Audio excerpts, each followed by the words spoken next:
I'm Dacre, and I'm a senior lecturer here. The programmes that I teach on are the Foundation Degree in Therapeutic Childcare and the BA in Therapeutic Childcare.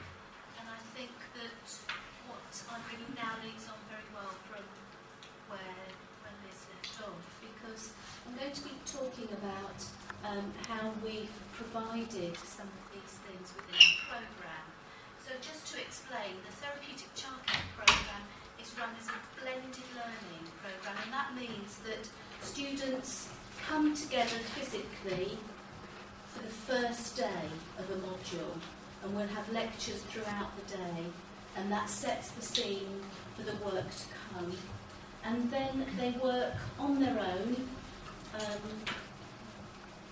private independent study, but accessing Moodle, accessing the online lectures, and participating in the virtual learning environment. And so what I'm going to talk about today is particularly about how we use forums, and so how we work with these threaded discussions that take place over the time of the module. Our students all are practitioners, and they're very busy people working full time, and so one of the good things about the programme is that they can access the online learning at a time when it suits them. One of the key things, I think, for the tutors on the team is, I think, some of the issues that were just being raised then, and that is, how do I know that our virtual learning environment is promoting student learning? So we try to make sure that they're not just having those passive materials where they may be reading a lecture and we're hoping that they really enjoy that material and that they can work with it. But there are some things that, in terms of broad issues, that we need to take into account. So the design and content of the module should balance both the web design and the principles of learning and teaching. So if you are in a face-to-face classroom situation, you will be doing certain things that just make sure that that learning is being consolidated, that people are, that you know learning's taken place. Well, it's those same principles that you need to bring to virtual learning environment. And one of the ways that is useful that I found is to really encourage feedback from students and to let them know that you're open to developing the design of the module, of the online resources. And they come at it completely blank. Sometimes I think I've put up some really interesting, engaging material, and they're just muddled and confused by it, and it's only by getting their feedback that I can understand what works and what helps. So really, that's one of the key things, I think, being open to that. And also, I'm certainly not an expert when it comes to online and all the different things to do with Moodle, but I've gone out and I've looked for examples, I've come to things like this, I've listened to other people that have used things, I've listened to other people to find out what works well. I've noticed good ideas and I've used those good ideas. I've tried to turn them into something that's usable for our programme. So I'm particularly thinking about forums now, those threaded discussions and how they facilitate and encourage collaboration and communication, because what we want is the students to have a sense of being part of a learning community. They can feel very isolated otherwise, and so how we go about that is really important. I want to just talk about the role of the module tutor, because I think that that's absolutely key. If students are going to engage in the forums, then one of the things that the tutor needs to do is to start that forum off in a way that is going to engage students. So they need to be creative, maybe controversial, but you're trying to prompt a response from the student group. And I'm going to give you some examples of how I've used forums. when a student posts something on the forum or when they do respond, it's really important that the tutor provides a prompt response to the student, that we're really encouraging in our responses, we're constructive, and that we really communicate the message that we value contribution. But you need to be strategic in your response, exactly how you would be if you were in a classroom situation when students are trying to work with the material, that it's very important that you don't come in too quickly, and it's important that you don't come in and give them the correct answer. But you might sort of say things like, that's a really interesting point, what do other people feel about that? Or you might say, would everybody agree with that? So that you're just encouraging that participation, so you're being careful about how you respond. And also, I've found that it is so important to monitor the participation, and if people aren't accessing Moodle, then I'll just email the student, just say, I've noticed you haven't accessed Moodle for a while. Are you okay? Is there anything we can do to support you that might help? So I keep connected with all the students on the program. And very often that's enough for them just then to start participating again. And also you need to know when to close the forum down. When the discussion has run its course, then you need to just wind it up and go on to something else. So I'm going to bring you 3 examples of how I've used forums, or how I do use forums with groups. Now, the students are all practitioners, and on the foundation degree, it's important that there's that work-based element that the foundation degree includes. So students need to be sharing about how they're applying the theoretical knowledge to their practice. We'll always have a news forum on each module, and when students are new to Moodle, one of the first things we ask them to do is just to access the news forum and introduce themselves. And what I've found is helpful is if you give them a few pointers about how to introduce themselves. Otherwise, you kind of get one-liners or two-liners. So you might say, if you've got a really interesting hobby, or you just ask an open question so that maybe they can start to share a bit more of themselves that they wouldn't otherwise do. So that's fairly standard, the news forum. But then how I'd use a forum where the students need to be thinking about applying the material in practice would be, I'd meet with them for their priming lecture, and then probably by week 2 there'd be the written lecture up, and there might be some sort of task that they need to do to think about in the workplace, how they're applying that thinking to their practice. And then we'll have a forum where they provide a practice example. We're very careful about boundaries of confidentiality, but I also might just put up something that goes along with that, where they can demonstrate that practice examples shows that they have understood the concept that we're trying to understand.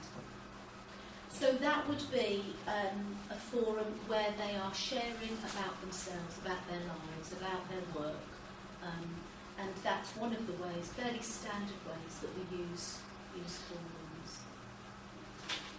But I've been kind of experimenting a bit with the use of forums, because what I find with the interaction on this type of forum is that the students provide their practice example. They do whatever it is. Maybe I say, plot yourself on the grid. How's that interaction? How does it relate to what we're talking about? So they'll do that. I'll usually respond saying, that's very helpful, that's very interesting. Can you say more about this or that? But other students very rarely respond, so you don't get much of a thread happening with that type of exercise. I do encourage students to encourage their fellow students by just commenting, maybe saying, oh thanks, that's really interesting, I'll go away and think about that, or something like that. But this sort of forum, the discussion, the thread doesn't really go very far. It's mainly student and tutor.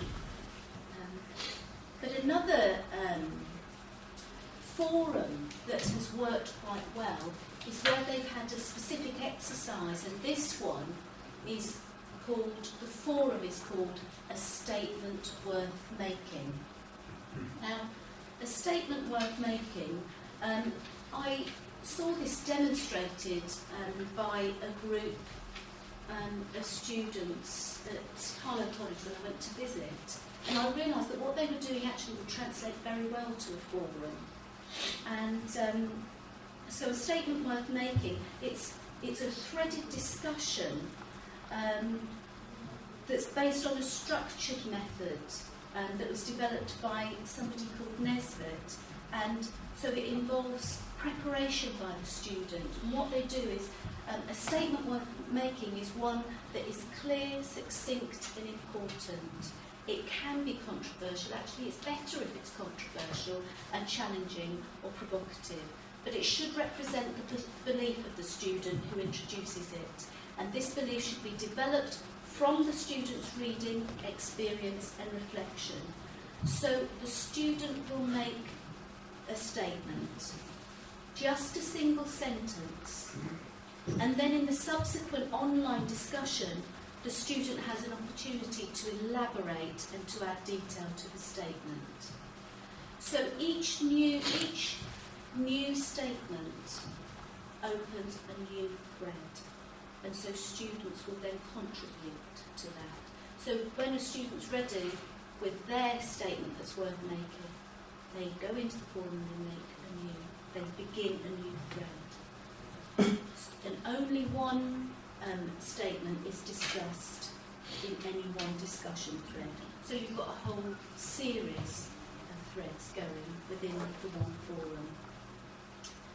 A statement worth making is a statement of opinion rather than a statement of fact, and it is the student's point of view, but one that can be supported with appropriate evidence. So students need to use their own words, so they can't use quotes, and the statement must be a question. So there are boundaries around how they develop their statements. Now for the student group that I'm working with, these are some of the statements that they've come up with. So one student, their statement was, children who are looked after are wrapped up in cotton wool. Now the students I'm working with work with children in the looked after system in residential care, and they're a very specialised group of workers who work with children who've been traumatised through abuse. So they're working with a very specific group. They're working with children and young people with very high risk behaviours, whether externalising behaviours where they can be very aggressive and put themselves in very unsafe situations, or internalising behaviours where they maybe are harming themselves. So consequently, issues around how you manage safety, how you manage those risky behaviours, are a hot topic. And consequently, very often the children's lives can become very small because of the need, all the regulatory requirements to keep the children safe. And so this statement, while as it stands probably doesn't seem very controversial, actually to the group of students that we're working with caused lots of very heated debate. And you can see some of the other statements that were provided. So that was a forum that I found actually worked very well in the sense that it got students connected with each other. It got them talking about things, and it also kind of helped them to really think about some of the key things to do with learning, being able to support what they're saying. Because once they've made the statement and they've had the first initiative, they then have to go back and they have to support it with evidence from their own independent reading and research. So that was one forum that worked quite well. And then I thought about why it worked well, but I then thought about this next thing. We had the students, and we, as a team, wanted to these were level 6 students, and we wanted them to develop their criticality, to the way that their critical thinking, their critical analysis, and how they wrote, with more of a critical stance. And so I developed this forum that the title was The Only Way is Ethics. And this is slightly different. So the focus with this is about ethical principles within a structured debate. So the forum now is used to debate a certain topic, but rather than each student coming with individual ideas, this time the tutor provided the issue, and the group were divided into 2 groups. A group that agreed with the statement and a group that disagreed with the statement. And then they needed to discuss, give concrete, specific, clear reasons why they agreed or why they didn't agree. So the students who were in the agree group personally might not agree at all, but they need to develop their debating skills and their skills in kind of reasoning and being thoughtful to develop their argument. So this was an example of what I provided. Those in prison serving a custodial sentence should not be given the vote. So this is the ethical dilemma that they needed to think of. At the time it was fairly topical. And then in each group they needed to then talk about how they were going to respond.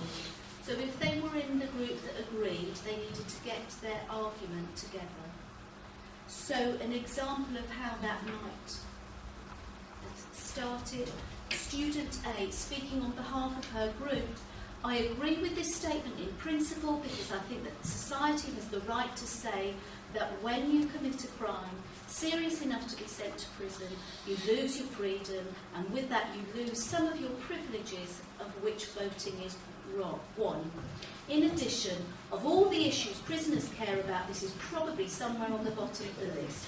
There are higher priorities regarding prisoner rights, which should be focused on. Voting rights is, in my opinion, a red herring that takes us away from the real issues around prevention and rehabilitation. And then, as with any good debate, Group B got their argument together. I disagree with this statement in principle because social responsibility is something you would want to encourage among prisoners. Voting is not a privilege, it is a right, and actually I think it is a responsibility. And so that went on. But do you see that as they contributed to this forum, they were developing their skills in critical thinking, critical analysis, developing their arguments, and looking around things. So that's how I kind of thought about developing some of these threaded discussions, or developing a community of learning, and making sure students who are very isolated have that sense of being part of a learning community. Any questions?